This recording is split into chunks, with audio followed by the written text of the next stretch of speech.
morning.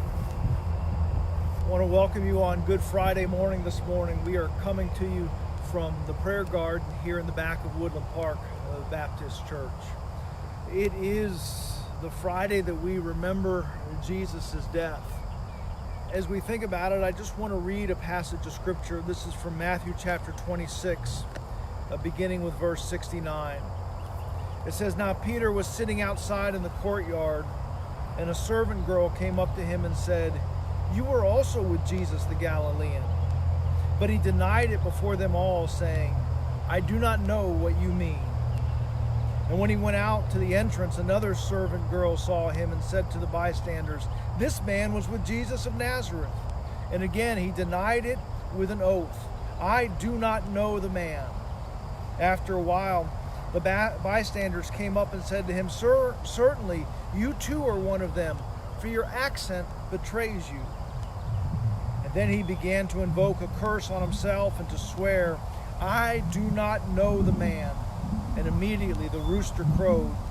And Jesus remembered the sayings of Jesus, 'Before the rooster crows, you will deny me 3 times.' And he went out and he wept bitterly. When morning came, all of the chief priests and the elders of the people took counsel against Jesus to put him to death. And when they bound him, they led him away and delivered him to Pilate the governor." As we mark this Good Friday, we recall and just reflect on the fact that this is one of the darkest days that ever was. We see Judas betraying, the politicians manipulating, Peter denying, the witnesses lying, the disciples running, the crowd crying for blood, Pilate waffling, the soldiers laughing and mocking. And of course, in the end, Jesus dying. On this Good Friday, we mark one of the darkest days, and we take the time to reflect on that. But at the same time, I am caught that even on this darkest of days, there is belief.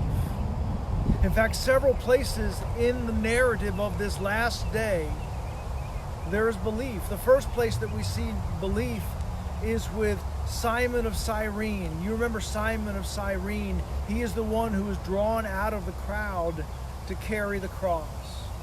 Now, specifically in this day, we don't see any signs of belief on his part, but what we have is that he is introduced as Simon of Cyrene, the father of Alexander and Rufus. Now, why Mark would tell us that he is the father of Alexander and Rufus, except that the believers who read Mark's gospel would have said, "We know Alexander and Rufus," because they were believers. In fact, that becomes an additional piece when Paul writes his greetings in Romans chapter 16. He writes to Rufus, "Give my greetings to Rufus." I believe that Simon of Cyrene wasn't just a witness, wasn't just a participant, but I believe that what he saw on that day caused him and his family in the future to become believers. We see the thief on the cross, even as everyone else, the other thief on the cross is mocking and laughing and making light of all of the situation. We see that thief in his desperation, with nothing to offer but his own guilt, cry out to Jesus and say, "Remember me when you arrive in heaven. Remember me." And Jesus grants him forgiveness, even as he is fastened there on the cross.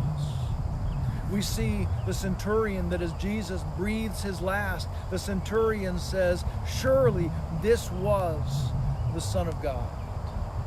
And then maybe one of my favorite people who believed on the darkest of days is Joseph of Arimathea. When everyone else has run and Jesus has had shame heaped upon him, he steps forward for the first time publicly and says, "I'm with Jesus." And he requests the body of Jesus so that he can be buried in his tomb. He gives Jesus honor in the day of Jesus' greatest shame. He becomes a believer in the darkest day.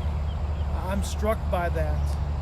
But what I love is the fact that if you believe in the darkest of days,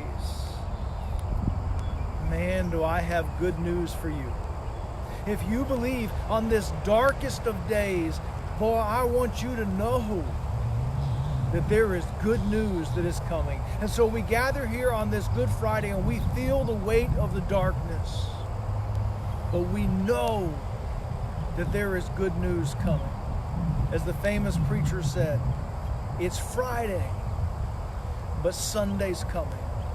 Joy may come for the night, or morning may come for the night. Sorrow may come for the night, but joy comes in the morning. We feel the darkness, we feel the weight, but we remember that even in the middle of the darkness, in the darkest times, new faith, new belief can grow.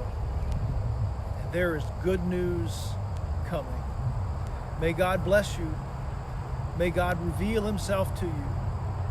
May new belief grow even in the darkest of days. God bless, and we'll see you tonight at 6 p.m. for our Good Friday live stream.